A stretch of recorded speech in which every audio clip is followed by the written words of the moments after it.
وَلَوْ يُعَجِّلُ اللَّهُ، اور اگر اللہ تعالی جلدی فرمائے، یعجل جلدی فرمائے، للناس لوگوں کے لیے، الشر برائی کے لیے جلدی فرمائے، استعجالہم بالخیر جیسا کہ لوگ بھلائی کے لیے جلدی مچاتے ہیں۔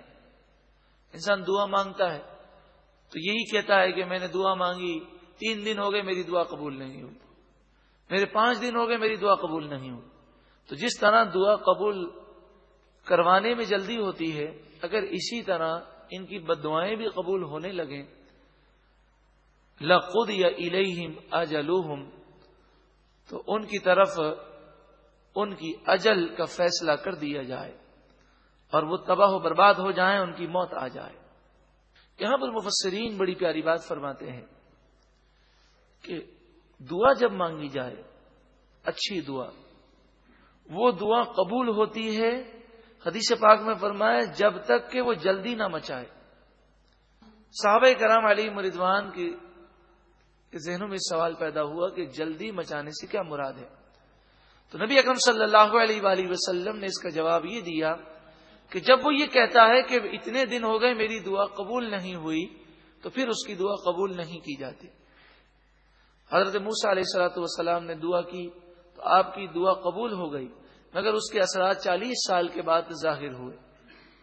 تو بندے کو دعا مانگنی چاہیے، خوب مانگنا چاہیے، یقین رکھنا چاہیے دعا قبول ہوگی، مگر جلدی نہیں مچانی چاہیے۔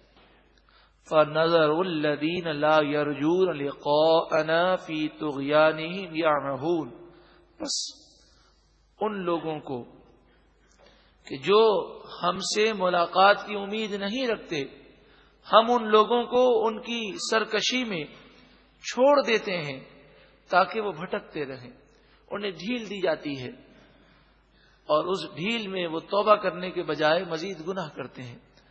وَإِذَا مَسَّ الْإِنسَانَ الضُّرُّ، قرآن مجید فرقان حمید کا معجزہ ہے کہ اسے پڑھیں یا سنیں تو ایسا لگتا ہے جیسے ابھی اس کا نزول ہوا ہے۔ اور یہ کتنی دفعہ ہم سن چکے کہ دوسری کوئی کتاب اگر 200 سال یا 300 سال پرانی ہو تو پڑھنے سے محسوس ہوتا ہے کہ یہ کئی سالوں پرانی ہے، لیکن 1400 سال قبل نازل ہونے والی کتاب کا یہ معجزہ ہے کہ ہر دور میں جب بھی پڑھا گیا تو ہر دور کے مسائل کا حل اس کتاب میں موجود ہے۔ فرمایا جب انسان پر مصیبت آتی ہے، دعانا لجنبہ، تو وہ ہم سے دعائیں مانگتا ہے، ہمیں یاد کرتا ہے، لجنبہ کروٹ پر لیٹے لیٹے بھی یاد کرتا ہے، او قاعدن یا بیٹھ کر، او قائما یا کھڑے ہو کر، یعنی جب مصیبت آتی ہے تو اللہ بڑا یاد آتا ہے، بڑی دعائیں کی جاتی ہیں، صدقات کیے جاتے ہیں، بندہ بسا اوقات نیکی کی طرف بھی آ جاتا ہے۔ فلما کشفنا عنہ درہ، پھر جب ہم اس سے اس مصیبت کو دور کر دیتے ہیں، مرہ تو چلا جاتا ہے، ہم سے دور ہو جاتا ہے، کألم یدعنا الی در مسا، اور ایسا روگردانی کرتا ہے گویا کہ کبھی اس نے مصیبت میں ہمیں یاد ہی نہیں کیا، یعنی وہ اس مصیبت کو بھی بھول جاتا ہے اور اللہ کے اس احسان کو بھی بھول جاتا ہے کہ اللہ نے اس مصیبت کو دور کیا، اور پھر خوشحالی کے ایام میں خوب گناہ کرتا ہے۔ در مسا، اسے وہ یاد ہی نہیں رہتا کہ کوئی مصیبت اس سے پہنچی تھی۔ کذالک زینا، اسی طرح آراستہ کر دیے گئے، للمسرفین، حد سے تجاوز کرنے والوں کے لیے، ما کانوا یعملون، وہ اعمال جو وہ کرتے ہیں۔ برے کاموں کو یہ لوگ اچھا سمجھتے ہیں۔ برے کاموں کو اچھا سمجھنے کا ایک نقصان یہ بھی ہوتا ہے کہ جب بندہ برے کام کو اچھا سمجھتا ہے تو مصیبت میں بھی اس برائی کو نہیں چھوڑتا، وہ سمجھتا ہے میری کیا خطا ہے، نہ جانے مجھ سے کون سا گناہ ہو گیا، اسے گناہ اپنے نظر ہی نہیں آتے۔ وَلَقَدْ، اہلکنا القرون من قبلکم لما ظلموا، اور بے شک جب لوگوں نے گناہ کیے تو ہم نے تم سے پہلے لوگوں کو گناہوں کی وجہ سے ہلاک فرما دیا۔ وَجَاءَتْهُمْ رُسُلُهُمْ بِالْبَيِّنَاتِ، ان کے پاس ان کے رسول روشن نشانیاں لے کر آئے۔ وَمَا كَانُوا لِيُؤْمِنُوا، اور وہ ان نشانیوں پر ایمان نہ لائے۔ كَذَلِكَ نَجْزِي الْقَوْمَ الْمُجْرِمِينَ، اسی طرح ہم مجرم قوم، گناہگار قوم کو سزائیں دیتے ہیں۔ ثُمَّ جَعَلْنَاكُمْ، پھر ہم نے تمہیں بنایا، خلائف فی الارض من بعدہم، کہ لوگ دنیا سے چلے گئے، ان کے بعد تمہیں دنیا میں خلیفہ بنایا، مطلب دنیا کی نعمتیں تمہیں عطا کی۔ ہم سے پہلے جو لوگ تھے وہ آج قبروں میں ہیں، ایک نہ ایک دن ہم بھی قبروں میں ہوں گے۔ ہمیں ان گزرنے والوں کے حالات سے عبرت حاصل کرنی چاہیے۔ لننظر کیف تعملون، تاکہ ہم دیکھیں تم کیسے اعمال کرتے ہو، تمہاری آزمائش ہو کہ کیا تم گزرنے والے نیک لوگوں کی پیروی کرتے ہوئے اچھی زندگی گزارتے ہو، اور برے لوگ جو اس دنیا سے چل کر اب قبروں میں ہیں ان کی برائی سے عبرت حاصل کرتے ہو، ان کی موت سے تم سبق حاصل کرتے ہو۔ وَإِذَا تُتْلَى عَلَيْهِمْ آيَاتُنَا بَيِّنَاتٍ، اور جب ان پر ہماری روشن آیتیں پڑھی جاتی ہیں، قَالَ الَّذِينَ لَا يَرْجُونَ لِقَاءَنَا نَأْتِ بِقُرْآنٍ غَيْرِ هَذَا أَوْ بَدِّلْهُ، تو وہ لوگ جو ہم سے ملاقات کی امید نہیں رکھتے یعنی کافر، وہ یہ غلط جملہ کہتے ہیں۔ یہ بار بار یہ اس لیے فرمایا جا رہا ہے لا یرجون لقاءنا، کہ جس کے دل میں آخرت کا تصور ہو وہ ایسی بات نہیں کہہ سکتا۔ گناہ پر جرت انسان اسی وقت کرتا ہے جب موت کا اور آخرت کا تصور ختم ہو جائے یا کمزور پڑ جائے۔ وہ کہتے ہیں کہ آپ حضور کی بارگاہ میں کہتے ہیں کہ آپ اس قرآن کے علاوہ دوسرا قرآن لے کر آئیں، او بدل ہو، یا اسے تبدیل کر دیں، ہم اس کو نہیں مانیں گے۔ مشرکین مکہ کہتے کہ اس قرآن میں ہمارے بتوں کی مذمت ہے، تو ہم اس قرآن کو نہیں مانیں گے، آپ دوسرا قرآن لے کر آئیں، یا پھر اس قرآن کو آپ رد و بدل کریں اور اس میں بتوں کی مذمت کو نکال دیں۔ قل، اے محبوب آپ فرمائیے، ما یکون لی ان ابدلا، میرے لیے جائز نہیں کہ میں اس قرآن کو بدل لوں، یہ تو اللہ کا کلام ہے، میں اس کلام کو نہیں بدل سکتا۔ من تلقاء نفسی، اپنے نفس کی طرف سے، یعنی میں خود اپنی طرف سے اللہ کے کلام کو چینج نہیں کر سکتا۔ ان اتبع الا ما یوحى الی، میں تو صرف اسی کلام کی پیروی کرتا ہوں جو میری طرف وحی کی جاتی ہے۔ انی اخاف ان عصیت ربی، بے شک میں خوف کرتا ہوں کہ اگر میں اپنے رب کی نافرمانی کروں تو مجھے خوف ہے عذاب یوم عظیم، بڑے دن کے عذاب کا۔ نبی اکرم صلی اللہ علیہ وآلہ وسلم معصوم ہیں، بلکہ معصوموں کے سردار ہیں، گناہ ہو ہی نہیں سکتا، مگر ہماری تعلیم ہے کہ انسان کو ڈرنا چاہیے، اللہ کا خوف ہونا چاہیے، سوچنا چاہیے ہمیں کہ اللہ کے نیک بندے گناہوں سے معصوم ہیں، پھر بھی اس بات سے ڈرتے ہیں کہ کہیں اللہ تبارک و تعالی گرفت نہ فرمائے، کہ ان کی عاجزی ہے۔ حضرت عمر رضی اللہ تعالی عنہ کو حضور نے قطعی جنت کی بشارت دی، آپ کے جنتی ہونے میں کوئی شک نہیں، لیکن خوف کا یہ عالم تھا کہ آپ روتے روتے تنکے کو اٹھا لیتے اور کہتے کاش عمر تنکا ہوتا ایک انسان نہ ہوتا. اتنا آپ اللہ تعالی کے خوف سے رویا کرتے. یہ ان کی عاجزیاں ہیں اور ہم تو گناہ کر کے بھی روتے نہیں. قل اے محبوب آپ فرمائیے لو شاء اللہ ما تلوتہ علیکم، اگر اللہ تعالی چاہتا تو میں تم پر یہ قرآن پڑھ کر نہ سناتا. ولا ادراکم بھی، اور نہ ہی اللہ تعالی تمہیں اس قرآن کا علم دیتا. تو جو اللہ چاہے وہی ہوتا ہے. تو میرے رب نے حکم دیا، اس حکم کے مطابق میں نے تمہیں قرآن سنایا. فقد لبثت فیکم عمرا من قبلہ، بے شک میں اس سے پہلے تمہارے درمیان ایک عمر گزار چکا ہوں. 40 سال میں نے گزارے ہیں. میری صداقت، میری امانت، میرے حسن اخلاق، میرے کردار سے تم واقف ہو اور اس کے تم معترف ہو. اس کے علاوہ تم یہ بھی جانتے ہو کہ میں نے کبھی جھوٹ نہیں بولا. تم اس بات کو بھی مانتے ہو کہ آپ جھوٹ نہیں بول سکتے. صادق اور امین کفار حضور اقدس صلی اللہ علیہ وآلہ وسلم کو کہا کرتے، یہاں تک کہ حضور صلی اللہ علیہ وآلہ وسلم نے نبوت کا دعویٰ فرمایا اور اعلان فرمایا. کافروں نے حضور کو نہ مانا، پھر بھی امانتیں رکھوانے کے لیے وہ حضور کے پاس آتے. ہجرت کے موقع پر امانتیں تھیں تو نبی اکرم صلی اللہ علیہ وآلہ وسلم نے حضرت علی رضی اللہ تعالی عنہ کو وہ امانتیں دی.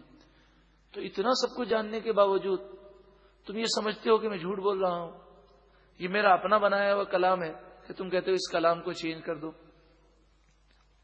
اور پھر تم یہ بھی جانتے ہو کہ نہ میں نے لکھنا سیکھا، نہ میں نے پڑھنا سیکھا، نہ میں نے پچھلی کوئی کتاب پڑھی.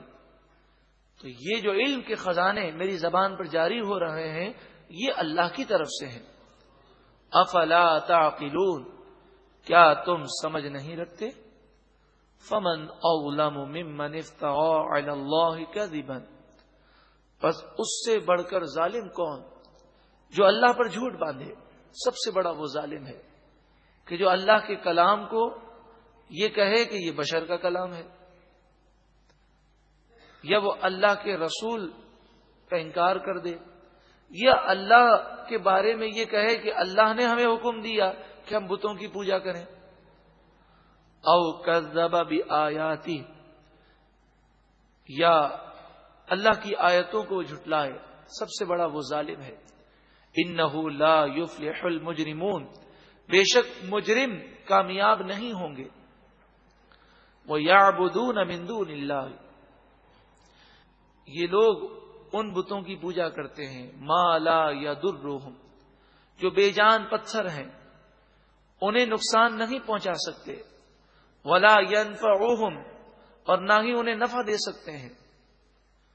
آپ اس بات کو تو جانتے ہیں کہ نفع دنیا کے اندر جو بھی دے گا یا نقصان جو بھی پہنچائے گا، اللہ کے اذن کے بغیر کسی میں کوئی طاقت نہیں. جس میں جو طاقت ہے وہ اللہ کے اذن سے ہے. لیکن مشرکین مکہ کی جہالت اور نادانی کو تو دیکھیں کہ انسان کو اللہ تعالیٰ نے بہت ساری چیزوں کا اختیار دیا. اس کے باوجود انسان اگر انسان کی پوجا کرے تو نادان ہے. تو جن چیزوں میں طاقتیں ہیں ان کی پوجا کرنا بھی نادانی ہے. تو جس میں کوئی طاقت ہی نہیں، اپنے ہاتھ سے بنائے وہ پتھر، اس کی پوجا کرنا کس قدر بڑی نادانی ہے. وَيَقُولُونَ هَؤُلَاءِ شُفَعَاؤُنَا عِندَ اللَّهِ، وہ کہتے ہیں یہ اللہ کے نزدیک ہماری شفاعت کریں گے، اس لیے ہم ان کی پوجا کرتے ہیں. یہاں دو باتیں ہیں. ایک تو یہ کہ کسی کی پوجا جائز نہیں. تو اولیاء اور انبیاء شفاعت کریں گے قرآن و حدیث کے مطابق، مگر پوجا ہم کسی کی نہیں کر سکتے اللہ کے علاوہ. اللہ ہی کی عبادت کی جائے گی. دوسری بات، انہوں نے یہ سمجھا یہ ہمارے ہاتھ کے بنائے ہوئے بت، جب ہم ان کی خوب پوجا کریں گے تو ان میں یہ طاقت پیدا ہو جائے گی کہ یہ ہماری سفارش کریں گے، شفاعت کریں گے، تو شفاعت تو وہ کرے گا جسے اللہ نے اذن دیا ہو، اور ان بتوں کو اللہ نے اذن نہیں دیا۔ قل، اے محبوب آپ فرمائیے، اتنبئون اللہ بما لا يعلم فی السماوات ولا فی الارض، کیا تم اللہ تعالی کو اس بات کی خبر دیتے ہو کہ جو اللہ تعالی آسمان و زمین میں نہیں جانتا؟ مراد یہ ہے کہ تم جھوٹی بات کرتے ہو۔ اللہ تبارک و تعالی کا علم ازلی اور ابدی ہے۔ اگر یہ بات سچی ہوتی تو اللہ کے علم کے مطابق ہوتی۔ تو رب العالمین اس بات کو جانتا ہے کہ یہ جھوٹ بولتے ہیں۔ سبحانہ، پاکی ہے اسے، وتعالی عما یشرکون، اور وہ ان کے شرک سے بلند و بالا ہے، پاک ہے، ان چیزوں سے پاک ہے جن چیزوں کو وہ اللہ کے ساتھ شریک ٹھہراتے ہیں۔ وما کان الناس الا امۃ واحدہ، تمام لوگ ایک ہی گروہ پر تھے، دین اسلام پر تھے۔ حضرت آدم علیہ السلام آئے، آپ کی اولاد کا سلسلہ ہوا۔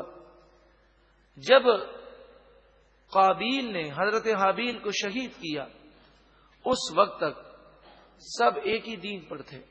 پھر اس کے بعد آہستہ آہستہ دین اسلام سے ہٹتے رہے۔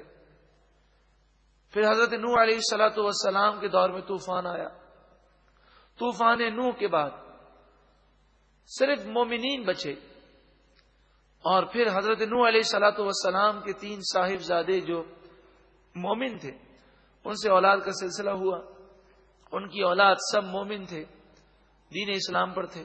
پھر اختلافات انہوں نے شروع کیے۔ ارشاد فرمایا الا امۃ واحدۃ فاختلفوا، پھر انہوں نے آپس میں اختلاف کیا۔ ولولا کلمۃ سبقت من ربک لقضی بینہم فیما فیہ یختلفون، اور اگر آپ کے رب کا کلام سبقت نہ لے گیا ہوتا تو ضرور جن باتوں میں وہ اختلاف کرتے ہیں ان باتوں کا فیصلہ ان کے درمیان کر دیا جاتا۔ مراد یہ ہے کہ اگر موت کا وقت مقرر نہ ہوتا اور قیامت کا وقت مقرر نہ ہوتا تو گناہ کرنے والے کو دنیا ہی کے اندر سزا دے دی جاتی، اسے چلنے کی بھی مہلت نہ دی جاتی۔ لیکن اللہ تعالی کی مصلحت اور اس کی حکمت ہے۔ وَيَقُولُونَ، اور وہ کہتے ہیں، لَوْلَا أُنزِلَ عَلَيْهِ آیَةٌ مِّن رَّبِّهِ، اس نبی پر ان کے رب کی طرف سے کوئی آیت، کوئی نشانی کیوں نہیں آئی؟ یہ بھی کافروں کا ایک خطرناک وار ہوتا۔ وہ اس طرح پروپیگنڈا کرتے کہ ہمیں کوئی دلیل نہیں دی گئی، ہمیں کوئی نشانی نہیں ملی، ہمیں کوئی آیت نہیں ملی، تاکہ دنیا پر یہ شو ہو کہ یہ ایمان لانے والے ہیں۔ بس مسئلہ یہ ہے کہ اس نبی صلی اللہ علیہ وآلہ وسلم کے سچے نبی ہونے پر انہیں کوئی نشانی نظر نہیں آئی۔ نبی اکرم صلی اللہ علیہ وآلہ وسلم کے ہزاروں معجزات، پھر قرآن مجید فرقان حمید کی ہر آیت کو ہم آیت کہتے ہیں اس لیے کہ ہر آیت حضور کے نبی ہونے پر نشانی ہے، کسی ایک آیت کی بھی وہ نقل نہیں بنا سکتے۔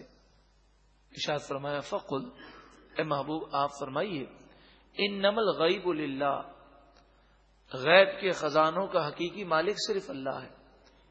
وہ جب چاہے گا قیامت کو ظاہر فرما دے گا۔ فانتظروا، پھر تم انتظار کرو۔